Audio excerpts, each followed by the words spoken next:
Bapak Ibu yang kami hormati, menuju acara selanjutnya yakni tausiah kepada wisudawan wisudawati yang akan disampaikan oleh Pembina Yayasan Barul Huda. Kepada yang kami hormati, Romo Kiai Haji Fatul Huda, kami persilahkan.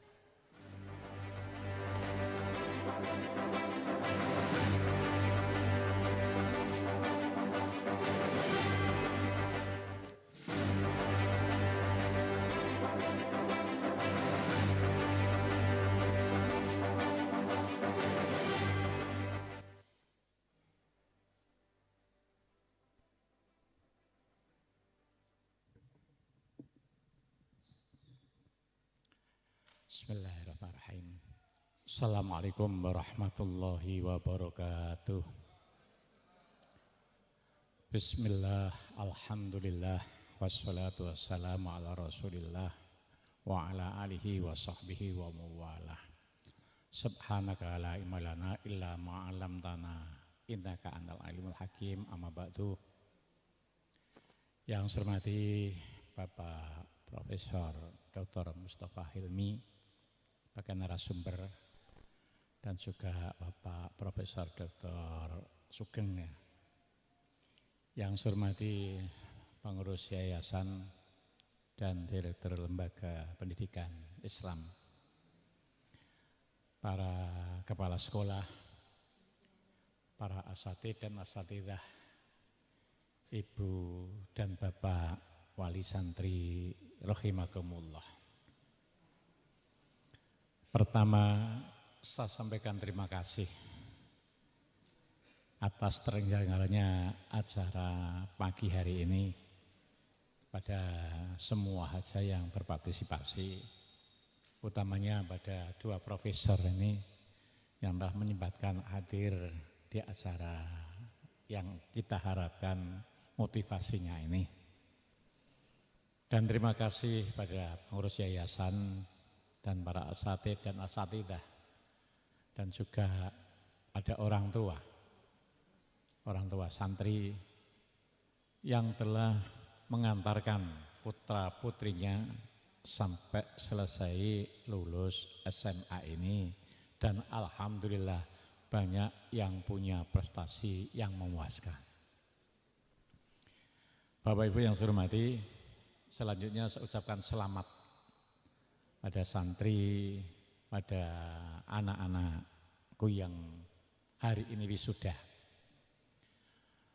Mudah-mudahan ilmunya barokah dan manfaat.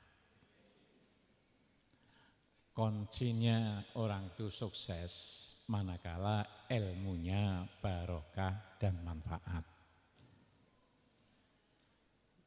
Beberapa hal supaya ilmu itu barokah, di antaranya yang harus selalu dipegang teguh oleh anak kita ini adalah sifat tawadhu atau karakter tawadhu. Sesuai yang digariskan oleh Imam Junaid, arbaun yurfa'ul abdu ila ala darajat ing qalla ilmuhu wa amaluh. Ada 4 karakter. Orang itu akan diangkat derajatnya meskipun ilmunya sedikit dan amalnya sedikit.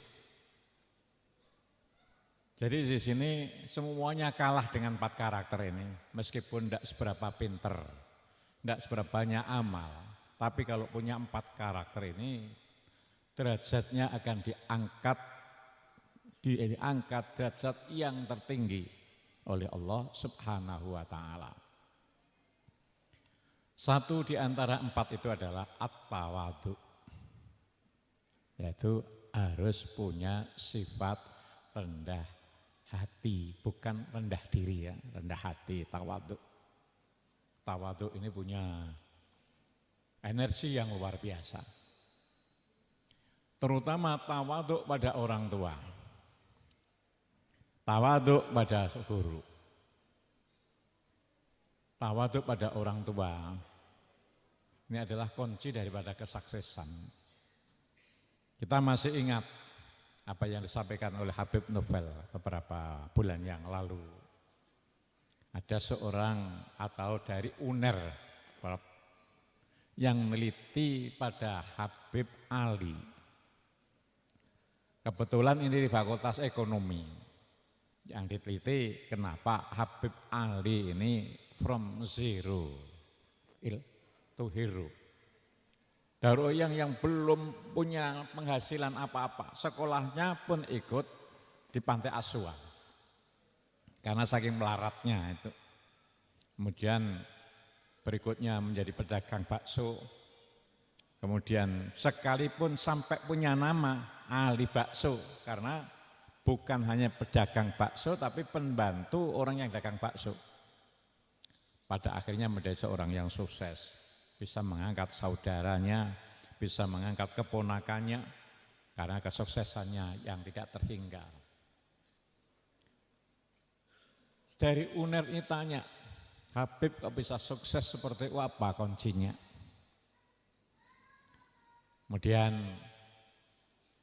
Habib balas bertanya, kamu sekalian ingin menjadi seorang yang kaya? Dijawab oleh para mahasiswa itu iya. Kalau sudah kaya untuk apa? Ya saya ingin punya mobil, ingin punya rumah, dan ingin punya semuanya. Kalau niatmu kerja seperti itu, kembali pulang aja. Tidak usah kerja, tidak akan pernah berhasil.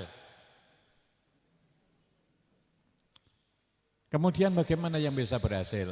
Niatkanlah semua yang kamu lakukan untuk menyenangkan orang tua. Ini anak-anakku ya. Jadi niatkanlah semuanya untuk sekolah, untuk kerja, dan semuanya niatkanlah untuk menyenangkan orang tua. Karena sabda Rasulullah, anta wa maluka liwalidika. Kamu dan hartamu adalah semuanya untuk orang tuamu. Kalau kita sudah bisa berbuat seperti itu, maka juga harus santun orang tua yang didik di bidang rohani, yaitu guru-guru kita. Ada khalifah yang terkenal, yaitu Harun ar-Rasyid. Harun ar-Rasyid itu khalifah yang terhebat di Daulah Bani Abbasiyah. Dan pada kurun ada waktu Harun ar-Rasyid inilah ilmu pengetahuan berkembang yang luar biasa. Peradaban juga luar biasa. Beliau sangat memperhatikan pendidikan. Anaknya pendidikannya diurusi langsung, diawasi langsung sendiri. Pada suatu saat kayak bapak-bapak ini jenguk putranya, Harun ar-Rasyid jenguk putranya yang sedang mondok di seorang kiai Som'i. Ketika itu anaknya ini sedang nunggui gurunya ini sedang wudhu. Ketika wudhu itu putranya Harun ar-Rasyid ini menyirami kakinya gurunya itu. Kemudian yang gurunya ngosoi atau membasuh ya. Apa bahasa Indonesianya ngosoi itu? Itu dikosoi seperti itu. Habis itu ditegur oleh Harun ar-Rasyid. Saya mondokkan anak saya di sini, ini adalah untuk diajari adab. Kenapa anak saya itu hanya nyirami saja ketika saya itu sedang wudhu? Mestinya tangan kanan itu bisa nyiram, yang tangan kirinya itu bisa megang untuk ngosoi anggota wudhunya gurunya itu. Seperti itu ngajari anaknya tentang tawadhu. Kemudian juga ada lagi gurunya yang namanya Imam Al-Kisai. Itu adalah guru tentang Al-Quran, qiraatus sab'ah. Termasuk salah satu imam 7 yang bacaannya diakui itu. Itu ngajari pada anak-anaknya Harun ar-Rasyid privat seperti itu. Pada satu ketika putranya Harun Rasid ini nunggui kiainya ini keluar dari tempat beliau ini ngajar di rumah itu. Masing-masing itu berebut untuk memakaikan sandalnya pada gurunya. Lalu Harun Ar-Rasyid menghampiri Imam Al-Kisai. Imam Kisai tanya, apakah khalifah mau marahi saya? Karena anaknya sudah berbuat untuk melayani guru tadi. Apa jawabnya? Saya sama sekali tidak akan memarahi. Tapi bagaimana caranya ketika sandal yang mau dipakai gurunya ini, jangan rebutan di antara dua anak itu, yang sama anaknya untuk makan pada gurunya. Kemudian ada kebijakan kalau begitu yang memakai gurunya sandal satunya anak satu, yang satu adalah anaknya lagi. Itu artinya tawaduk kepada guru, tawaduk kepada orang tua. Itu adalah kunci daripada kesuksesan. Kembali seperti yang disampaikan oleh kepala sekolah tadi, bahwa kita ini harus menjaga kearifan lokal. Kearifan lokal di Tuban ini banyak sekali, baik yang real maupun yang diajarkan oleh para auda yang ada di Tuban ini. Kalau kita pernah membaca bagaimana Sunan Bonang dengan Sunan Kalijogo, ini adalah saudara sepupu, tapi juga kapasitasnya sebagai guru dan murid. Yang diajarkan oleh Sunan Bonang salah satunya adalah sifat sangat tawaduk, sangat memperhatikan lingkungan.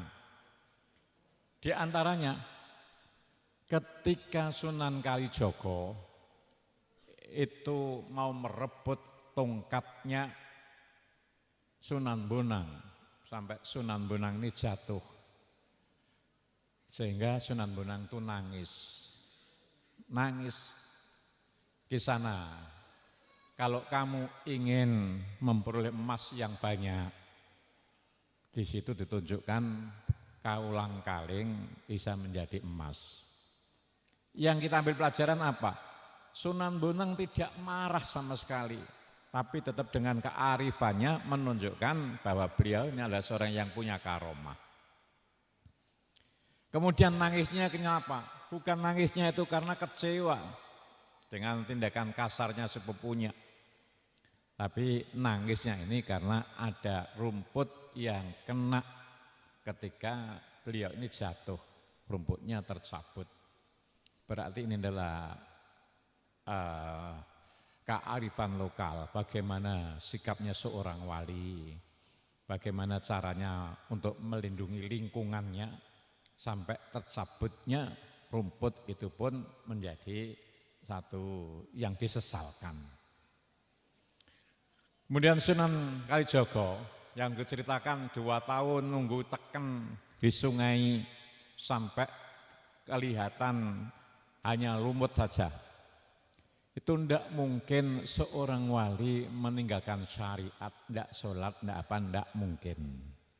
Itu adalah satu pelajaran bahwa sesungguhnya kalau seorang murid terhadap guru, ketaatannya harus totalitas. Tidak ada reserve, apa yang didhawuhkan oleh guru semuanya adalah dilakukan. Sama sekali bukan 2 tahun tidak sholat, tidak mungkin itu. Kemudian di situ menunjukkan bahwa tawaduknya seorang Sunan Kalijogo sebelum diperintahkan gurunya tidak mau pulang ketika itu sedang belajar. Kemudian kearifan lokal lagi di Tuban ini, kebetulan Profesor Mustafa ini kan orang peternakan ya, Prof.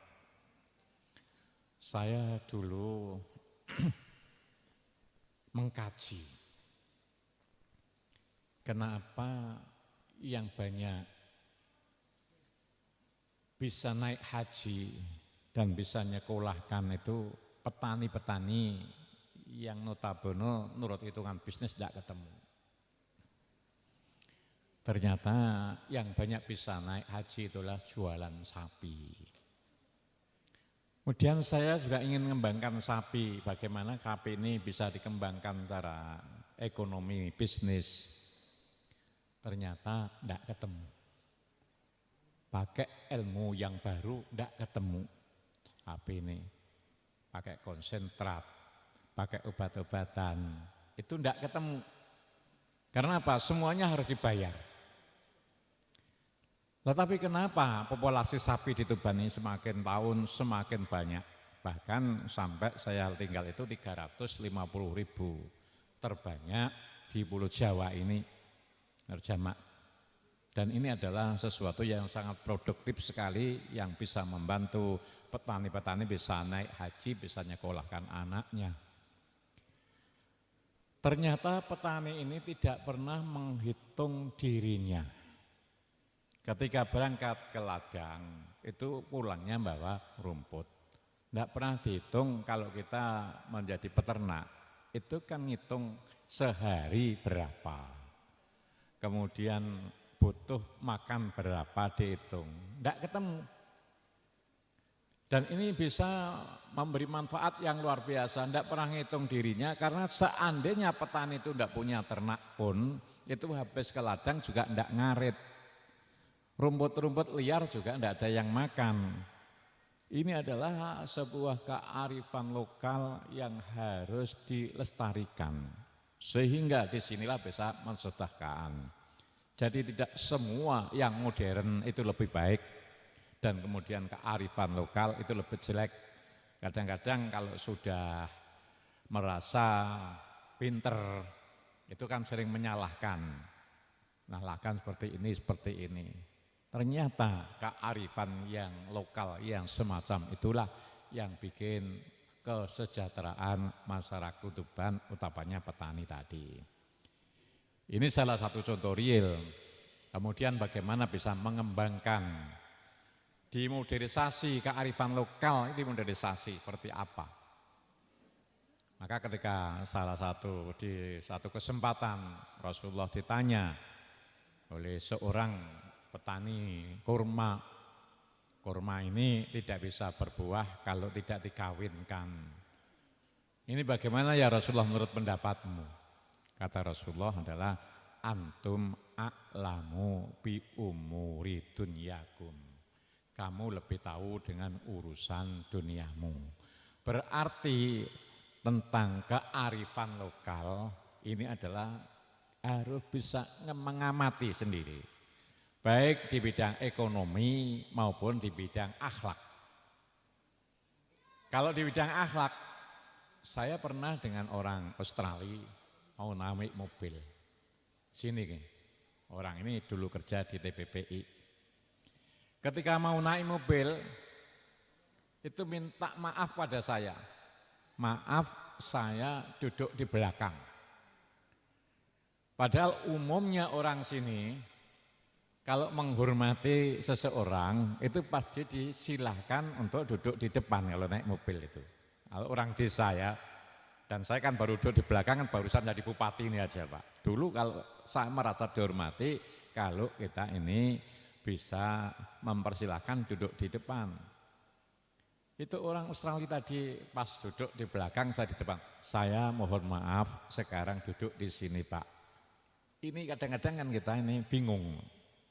Maka disinilah yang harus kita terapkan bagaimana kearifan lokal itu harus dipahami. Jadi semua saja jangan ini memandang satu pandangan, sudut pandang. Di tempat yang beda itu karakter yang kita terapkan beda. Maka kalau semuanya bisa memahami kearifan lokal di daerah masing-masing itu akan menjadi hukum. Sehingga kaidah usul fikih al-adah muhakkamah. Jadi kebiasaan yang sudah berlaku itu adalah menjadi hukum. Nah inilah yang perlu dibahas, dikembangkan lebih lanjut lagi. Yang terakhir, ibu-ibu harus punya cita-cita untuk anaknya. Akan kita persiapkan jadi apa anak kita itu. Itu semuanya lah tergantung di keinginan ibu. Meskipun seorang tua ini tidak boleh memaksa anaknya. Yang biasanya istilah yang digunakan, lepaskanlah kepalanya tapi diganturi buntute. Anak tidak bisa kita lepaskan begitu saja. Tapi yang paling kuat untuk mewujudkan anak ini menjadi apa? Itu adalah orang tua, terutama ibu. Kalau ibu-ibu ini niatkan anaknya disiapkan menjadi pengusaha, insya Allah akan menjadi pengusaha. Tidak tahu jalannya seperti apa. Tapi kalau bapak ibu ini meniatkan anaknya harus menjadi penjabat, insya Allah akan menjadi penjabat. Nah inilah yang harus bapak ibu sekarang ini menata, mumpung di SMA ini disiapkan. Kalau kami mempersiapkan anak-anak kita ini Prof, yang kami inginkan, pertama harus punya karakter kiai, artinya seorang yang agamis, sehingga harus punya hafalan Al-Quran. Yang kedua harus punya karakter TNI Polri. Karakter seperti apa? Bukan karena seneng yang macam-macam, bukan. Tapi ini karakter disiplinnya. Orang yang sukses adalah orang yang disiplin. Orang yang selalu on time. Orang yang selalu mencatat dengan disiplin. Itu adalah kunci orang sukses. Dan ini adalah dimiliki seorang TNI Polri. Yang ketiga, anak-anak kita ini harus punya karakter entrepreneur. Tiga ini yang kami harapkan Prof. Tolong bantukan konsep bagaimana bisa mewujudkan tiga ini. Insya Allah yang konsep pertama itu bisa gampang karena ininya banyak, literaturnya banyak. Yang kedua untuk TNI Polri juga gampang karena disiapkan aturan, kemudian para asatidnya harus komitmen dulu, harus disiplin dulu. Maka kemarin saya agak marah ketika ada acara halal bihalal terlambat itu. Dari sekarang ke depan, itu kalau undangan jam 10, harus jam 10 kurang 5 menit semuanya sudah siap, asatidnya. Kalau tidak siap, pintu harus ditutup, tidak boleh masuk lagi. Karena ini kita ingin mengajarkan kedisiplinan harus dimulai dari diri kita sendiri. Kalau saya itu kan memantau, saya datang ada laporan sudah siap, saya datang itu ya, saya datang. Kemudian yang ketiga ini Prof, membangun jiwa entrepreneur itu wangilnya pol. Padahal sahabat Nabi yang 10 dijamin oleh masuk surga oleh Rasulullah, itu adalah 9 itu entrepreneur. Kemudian ada sebuah yang disampaikan ulama, atau aksar fi rezeki fitijaroh, bahwa pintu rezeki dari 10 pintu itu adalah 9 dari perdagangan. Yang lain-lain dari pegawai dan sebagainya. Nah ini yang kita susah, meskipun saya ini entrepreneur, saya bukan entrepreneur yang punya background ekonomi. Hanya karena saya ini ilmunya hanya barokah aja, semuanya barokah yang saya tadi sampaikan tadi, bahwa yang paling penting itu adalah ilmu itu barokah. Kalau barokah itu sembarang menjadi gampang. Tapi kan tidak bisa mengajarkan itu. Karena barokah itu adalah tidak normatif. Kalau yang normatif ya dipelajari dengan cara sains, keilmuan. Dan supaya aman itu adalah harus dua-duanya dilakukan. Harus menjadi orang yang profesional dan menjadi orang yang agamis. Sehingga tidak spekulasi. Itu untuk pengamanannya. Bisa mohon bantuan dari Profesor Sugeng, dari Profesor Mustafa ini. Nanti kan banyak teman-temannya. Bagaimana cara mencipta kader-kader yang entrepreneur. Ini yang bagaimana rumusannya secara ilmiah seperti apa. Kalau secara praktis saya ini sudah merasakan sangat sulitnya mengajar anak-anak untuk jiwa entrepreneur. Untuk praktisnya, teorinya sambil jalan bisa, tapi mental entrepreneur ini susahnya bukan main. Yang saya terapkan pada asatid ini aja susah. Para ustadz ini kan kalau mengandalkan gajinya bagaimana masa depannya. Haji hanya saat gitu. Saya ingin dimulai para asatid ini. Ada beberapa peluang ini, peluang ini, peluang ini. Tapi hasilnya tidak sesuai dengan harapan saya. Masih sangat minim sekali karena belum punya jiwa entrepreneur tadi. Sistem kita siapkan, modal kita siapkan, kemudian pasar kita siapkan, kesempatan kita siapkan, masih belum jalan. Ini adalah problem kita yang harus kita bersahkan bersama. Dan anak-anak kita ini saya harapkan 3 akhlak tadilah yang menjadi prinsip yang harus dipegang menjadi seorang yang sukses. Kecuali ditambah dengan karakter-karakter, yaitu karakter tawadhu. Demikian yang bisa saya sampaikan. Mohon maaf Prof, saya tidak bisa nunggu sampai selesai. Karena habis ini ada acara lamaran. Lamaran jadwal.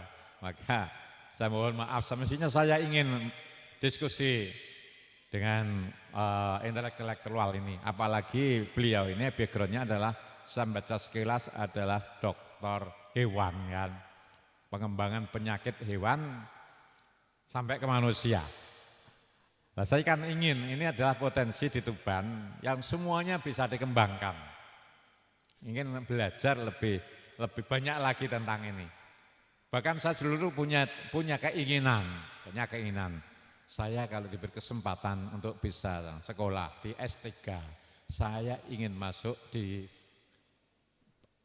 Fakultas Kehewanan, ingin belajar itu. Dulu punya begitu, tapi belum sempat. Itu sudah diperintah untuk menjadi bupati ya. Jadi tidak sempat sekolah lagi dan sekarang sudah mulai pikun. Jadi kalau sekolah itu ya percuma ngapal no kangelan. Wassalamualaikum warahmatullahi wabarakatuh. Terima kasih.